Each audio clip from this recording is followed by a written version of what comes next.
Hello guys! Welcome to my YouTube channel. Ngayon ay tuturuan ko kayo kung paano mag-change ng bio sa TikTok. And kung hindi ka pa nakasubscribe, ay mag-subscribe ka na at iyon ang notification bell para updated ka sa ating mga tutorial. So first ay i-open nga lang natin yung TikTok.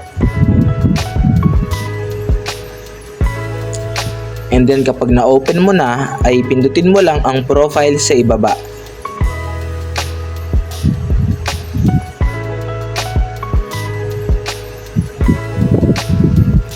And then kapag napindot mo na, ay hanapin mo lang ang edit at pindutin ito na nasa gilid ng name.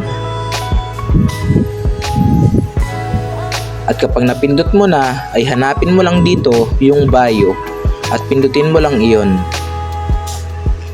And then kapag napindot mo na, ay pwede ka na maglagay ng bio dito.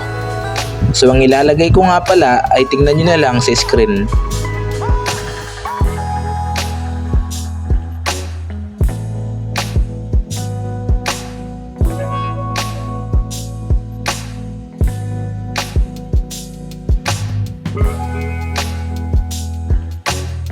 Pag nalagyan nyo na nga ng bio ay pindutin nyo lang ang save sa itaas. And ayun lang guys, ganun lang naman kadali maglagay ng bio sa TikTok. Thanks for watching, subscribe me for more videos like this.